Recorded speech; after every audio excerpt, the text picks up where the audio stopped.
Bonsoir mes compagnons nocturnes, je suis content de vous retrouver pour une nouvelle sélection de films. Alors pour les nouveaux arrivants qui viennent seulement de découvrir la chaîne, eh bien le concept c'est que je vous présente 5 à 6 films qui sont pas forcément connus du public, qui sont pas forcément récents, qui sont pas forcément extraordinaires, mais qui sont sympathiques, divertissants et qui valent le coup d'être partagés. Alors en général je prends des films qui sont pas présentés sur d'autres chaînes de d'autres youtubeurs, parce que soit tout le monde s'en fout, soit c'est parce que c'est pas d'actualité.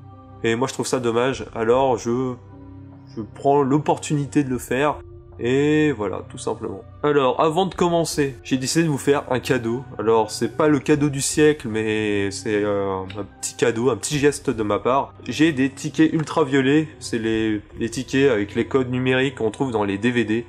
Et bah, moi je trouve que ces choses-là, c'est de la merde, et en fait, je m'en sers jamais. Généralement, je les jette à la poubelle, et je me suis dit, bah, à la place, bah, je vais plutôt vous les donner. Pour ceux qui veulent télécharger les films, bah voilà, comme ça c'est légal. C'est simple, le souci c'est que ma caméra fait pas les focus sur les codes. Elle arrive pas à le faire. Alors du coup, vous me dites dans les commentaires si vous êtes intéressé par l'un des trois, et vous me le dites. Après, bah, le premier qui le marque, eh bien je lui envoie le code par MP. Et je vais envoyer un seul code par personne, comme ça tout le monde est content. Et voilà. Première chose, Better Call Saul, saison 2. Alors, pour ceux qui le savent pas, c'est la série qui fait spin-off à Breaking Bad, qui se passe avant les événements de Breaking Bad et qui se concentre sur la vie de Saul Goodman, qui est l'avocat véreux de Walter White. Et vous allez comprendre comment cet avocat sympathique va commencer à faire ses magouilles et va commencer à devenir le type véreux qu'on connaît dans Breaking Bad. Et la série est super chouette. On retrouve quelques personnages de Breaking Bad, on retrouve comme Mike, Tuco, il y en a d'autres encore je crois, mais c'est sympathique. Du coup si vous êtes intéressé, vous me le dites. Pressure, saison 1. Alors Pressure, c'est simple, c'est l'adaptation du comics de Garth Ennis, du même nom, qui est un comics que je n'ai pas lu, du coup je sais pas si c'est super fidèle à l'histoire originale. Mais la série, j'ai trouvé super chouette, super drôle, super amusante, divertissante. Alors, si ça vous intéresse, vous me le dites, et je vous l'envoie également. La version longue de Suicide Squad. Alors là, c'est simple, le souci, c'est que elle fait 12 minutes de plus. Et est-ce que ça change quelque chose à la version cinéma ? Eh bien, ça ne change rien, parce que les scènes n'apportent rien au film. Alors, ça vaut pas le coup de la regarder si vous voulez voir un truc qui change vraiment. Et en plus de ça, bah, ils se foutent de notre gueule parce que la version longue n'est pas complète encore. Il y a encore des scènes de la bande-annonce qu'on voit toujours pas dans cette version. Et du coup, bah, c'est bien dommage et moi, ça m'a un peu saoulé. On va commencer. Il me reste... ouais, j'ai fait 3 minutes de vidéo à peu près. On va commencer avec les films et on va essayer de faire vite parce que j'en ai plein. J'ai plein de choses à dire. Premier film sorti en 2009, un film de Brian King avec Danny Glover. C'est Night Train. Alors... pour ceux que ça intéresse, Night Train, c'est quoi l'histoire ? Eh bien, c'est Danny Glover, il est contrôleur dans un train, et c'est un train de nuit qui roule entre minuit et 3h du mat, quelque chose comme ça. Et du coup, vu qu'il est super tard, eh bien, il n'y a pas beaucoup de passagers, je crois qu'il y en a juste 3. Et les passagers vont rencontrer un autre individu dans le train, qui est un homme bizarre, mystérieux, qui transporte une boîte. Et cette boîte, eh bien... on sait pas ce qu'il y a dedans au début. Sauf que le truc c'est cet homme va faire un arrêt cardiaque dans le train. Ils vont essayer de le sauver mais il sera trop tard. Et du coup ils vont voir la boîte. Parce qu'il y a une petite lucarne qui te permet de voir vite fait ce qu'il y a à l'intérieur. Et ils vont voir qu'elle est remplie de pierres précieuses. Du coup ce qu'ils vont faire c'est que les personnages vont essayer de se débarrasser du corps pour pouvoir garder la boîte. Le problème c'est que le corps ils vont beau le jeter du train, et bien ça va dégénérer. Il va y avoir un enchaînement d'événements avec plein de répercussions, et ça va complètement dégénérer. Ils vont commencer à comploter les uns contre les autres pour tous avoir cette boîte. Et le mystère du film, c'est que cette boîte, eh bien, toutes les personnes qui regardent le contenu, eh bien, ils ne voient pas la même chose. Certains vont voir des rubis, d'autres des émeraudes, d'autres des diamants, et d'autres de l'or, mais on sait pas ce qu'il y a dans cette boîte. Et c'est un bon film. Alors c'est un thriller un peu horrifique, où ils vont tous un peu se foutre sur la gueule, On va se rendre compte que même les autres passagers innocents du train sont pas forcément sympathiques. Et certains savaient peut-être que la boîte était déjà là et comptaient peut-être s'en approprier avant même que les personnages principaux la découvrent. Et vous allez comprendre pourquoi et pour quelles raisons. Insomnie avec Jeff Daniels, qui est sorti en an 2000 et c'est réalisé par Michael Walker. Alors l'histoire c'est quoi? C'est simple, c'est un huis clos sur Jeff Daniels. Il est quasiment tout seul dans le film, je sais même plus s'il y a un autre acteur avec lui. Et c'est simple, c'est une histoire d'un homme qui n'arrive pas à dormir, il fait une grosse crise d'insomnie. Il se rend compte que sa femme ne rentre pas. Sa femme ne rentre pas du travail, il sait pas ce qu'elle fait. Et du coup, il va commencer à devenir paranoïa, il va commencer à y avoir des flashs psychédéliques un peu sur lui, sur ce qu'il aurait pu faire. Et en fait, on sait pas s'il a tué sa femme ou pas. On sait pas si elle va bien ou pas. Et du coup, bah, comme ils disent, cauchemar ou réalité, vous le saurez qu'à la fin. Et c'est un bon film. Moi, je l'ai trouvé sympathique. Il est pas super connu. Et il est assez glauque aussi. Ah si, il y a un autre acteur connu qui joue dedans, c'est le mec qui jouait Cole dans la série Charmed. Pour ceux qui connaissent, qui s'en souviennent, eh bien il joue dedans. Il a un tout petit rôle, mais il joue dedans. Regardez Insomnie, ça vaut le coup, c'est sympathique. Voilà. Cette fois-ci, on passe à une comédie sortie en 2007, qui est pas forcément connue, je trouve. Et pourtant, dedans, on a l'actrice Téa Leoni, que je trouve superbe, et on a l'acteur Ben Kingsley, qui est super connu, qui a joué dans La Stratégie Ender, qui a joué dans Slevin, par exemple, juste pour citer ces deux-là. Et le film, c'est You Kill Me. Alors, c'est simple, l'histoire, c'est quoi? Eh bien, Ben Kingsley, dedans, joue un tueur à gages pour la mafia. Sauf que le souci, c'est que notre tueur à gages, eh bien, il est alcoolique, en fait. Il est alcoolique, et un jour, pendant qu'il a un contrat, bah, eh bien, il a trop bu, et en fait, il va s'endormir, il va rater sa cible. Et du coup, ses patrons mafieux vont lui dire, eh bien, tu vas devoir prendre des vacances parce que t'arrives plus à rien à faire, t'es obsolète. Et du coup, Ben Kingsley va partir dans un petit village à la con et il va changer de vie, il va devenir médecin légiste dans une morgue et il va commencer à se faire une vie sympathique et il va rencontrer une femme, il va tomber amoureux d'elle et ils vont commencer à avoir une relation jusqu'au jour où les relations mafieuses de Ben Kingsley vont revenir pourrir sa vie. Et du coup, il va tout faire pour s'en sortir. Et ça vaut le coup. C'est super drôle. C'est un film de John Dahl que je connais pas du tout. Je sais pas ce qu'il a fait d'autre. Et bah, moi je trouve que c'est l'humour un peu anglais qu'on trouve dans certains films dans ce genre-là. Je me souviens plus des titres exactement, mais je trouve que c'est l'humour un peu british et je trouve ça super chouette. Du coup, vous pouvez le regarder. Ça me fait aussi penser au film de Guy Ritchie, un peu comme Snatch. Rock'n'Rolla, Arnaque crimée botanique, genre de classique.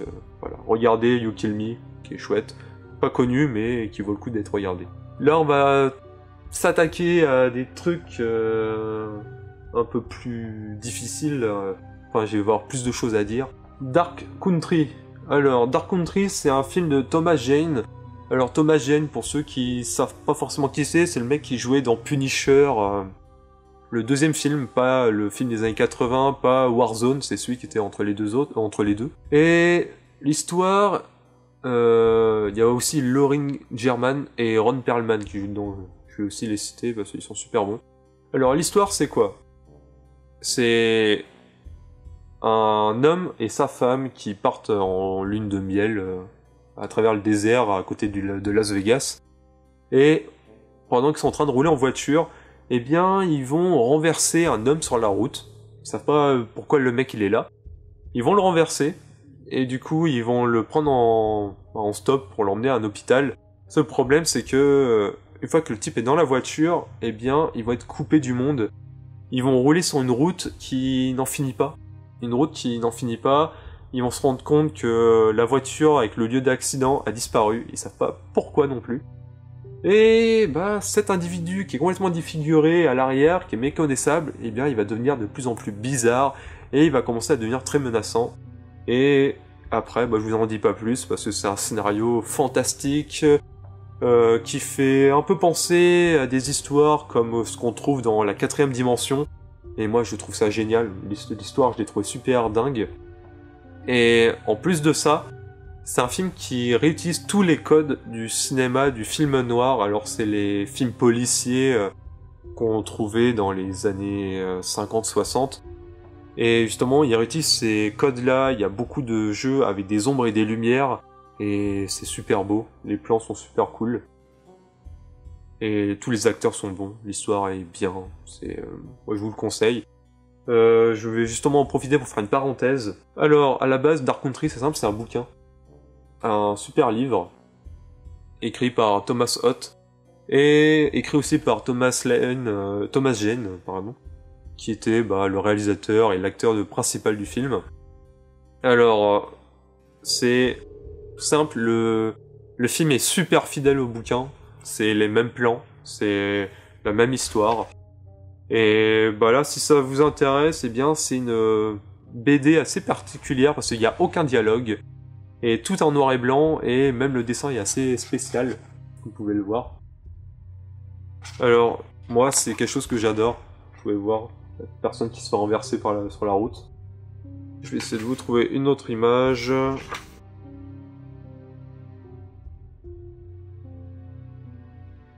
Je vous en montre pas plus, parce qu'après ça va vous dévoiler le fin mot de l'histoire, tout simplement. Et voilà, je vous montre juste ça, la dernière.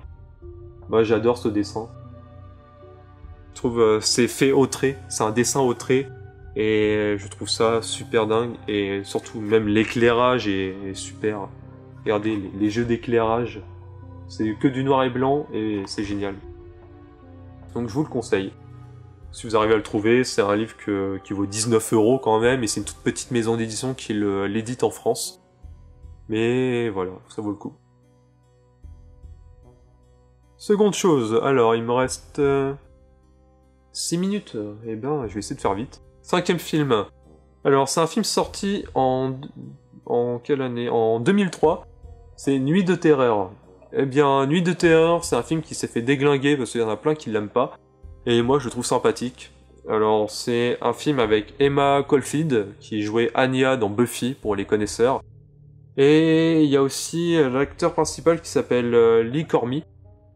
Alors l'histoire c'est quoi? Eh bien c'est un gars, quand il était jeune, eh bien sa famille a été tuée par une entité bizarre qui se cachait dans l'obscurité. Et à partir de ce moment-là, le gars il a peur du noir, et en fait il va retourner plusieurs années plus tard dans sa ville natale, qui s'appelle la ville de Darkness Falls, et il va se rendre compte que la ville, eh bien, est toujours menacée par cette entité qui se cache dans l'obscurité et qui a seulement peur de la lumière. Et ils vont essayer de l'arrêter. C'est un bon film que j'aime beaucoup. Et moi je l'aime beaucoup parce qu'en fait il me fait penser à un jeu et ça me fait penser à Alan Wake. Alors c'est simple, le film est sorti avant Alan Wake et pourtant Alan Wake s'en inspire beaucoup je trouve, même si c'est peut-être involontaire. Alors, Alan Wake c'est quoi? C'est un écrivain qui souffre du syndrome de la page blanche, qui part en vacances avec sa femme. Et du jour au lendemain, il se réveille dans une voiture accidentée en pleine nuit, il sait pas pourquoi, sa femme a disparu. Et il va découvrir qu'il a écrit un livre qu'il se souvient même pas d'avoir imaginé et que les événements de ce livre se réalisent réellement. Et il se rend compte que il y a une entité qui attaque la population dans un petit village et seule la lumière peut les combattre. Et cette ville justement s'appelle Bright Falls, alors que celle de Nuit de Terreur s'appelle Darkness Falls. Alors je pense que c'est une référence. Après, Sam Lake, le scénariste n'a rien confirmé, mais voilà. Donc un jour, je ferai sûrement une vidéo pour parler d'Alan Wake, surtout s'ils font un deuxième jeu Alan Wake, parce que je l'attends depuis super longtemps. Alors regardez Darkness Falls, enfin pas Darkness Falls, c'est son nom VO. Regardez Nuit de Terreur, et vous allez quand même dire ce que vous en pensez. Pour finir, j'ai envie de parler d'un film de 1951, et c'est La chose d'un autre monde. Alors là, attention, c'est un film en noir et blanc, que vous pouvez voir. Là, c'est la version collector, que qu'on peut trouver pour pas grand chose. Alors, l'histoire, c'est quoi? Eh bien, l'histoire, pour ceux qui ne savent pas, eh bien, ce film, c'est l'original de The Thing de Carpenter. Eh bien, en fait, le film de Carpenter, c'est lui-même un remake, pour ceux qui ne le savaient pas, et il s'adapte de ce film des années 50, qui est un film très similaire, sauf que Carpenter l'a fait évoluer. L'ennemi n'est pas le même, mais ça ressemble beaucoup. L'histoire, c'est une base en Antarctique avec des géologues. Ils vont trouver une soucoupe volante bloquée dans la glace, et en la dégageant, ils vont réveiller un alien qui va s'attaquer à tout le monde, et ça va être un bordel. Et ce film est un classique, c'est un film culte. Comme je vous l'ai dit, Carpenter s'en est servi pour faire The Thing, là c'est la version Steelbook, que j'adore. Et j'adore ce film. Et pour une autre petite anecdote, ce film a une scène, où c'est la scène du radar. Ils vont créer un radar avec un compteur GGR, parce qu'ils savent que la créature fait des radiations. En fait, le radar, il y a une petite lumière qui fait des bip, bip, bip à chaque fois. Et pour ceux qui ne le savaient pas, eh bien, ce compteur GGR avec ses bip, bip, c'est ce qui va inspirer James Cameron, je crois, dans Alien 2, pour faire justement le radar utilisé par les commandos Marines contre les aliens, et qui est ensuite réutilisé dans les jeux Alien versus Predator, tout ça. Eh bien tout ça ça vient de là. Ça vient de là. Donc ça c'est un gros classique à regarder, à revoir. Moi je m'en lasse pas. Celui de Carpenter je m'en lasse pas non plus. Et moi je vous en parle aussi, il y a le remake. Enfin c'est pas un remake, c'est un prologue qui se passe avant celui de Carpenter. Mais il est super cool et surtout le final. Quand vous voyez le final et vous voyez le lien avec le film de Carpenter avec la même musique, moi je trouve ça génial. C'est un film que j'ai été voir au cinéma et qui m'avait vraiment plu. Du coup, voilà. Je finis avec celui-là, La chose d'un autre monde. Regardez-le et j'ai pas plus de choses à vous dire, à part que c'est un classique. Quand même, un film de Howard Hawks et de Christian Nyby, ça se refuse pas. Alors, c'est simple, pour finir, eh bien, je vous remercie à tous, vous êtes abonnés sur la chaîne, vous êtes 122 actuellement, alors moi ça me fait super plaisir. N'hésitez pas à commenter, à m'écrire n'importe quoi, moi je réponds à tout le monde, je fais exprès de répondre aux gens parce que j'aime ça. J'aime partager mes avis, j'adore savoir ce que les gens pensent. Et n'hésitez pas à partager les vidéos, n'hésitez pas à liker, n'hésitez pas à me proposer des films aussi, si vous voulez que je vous présente des films dans l'émission. Je sais que Tanguy, là, très récemment, m'a demandé de parler de 5 films, et bien c'est dommage parce que sur les 5 j'en ai qu'un. J'essayerai de faire ça un jour, on verra. Et sur ce, eh bien, je vous dis bonne nuit à vous, et on se retrouve à la prochaine fois. Bye.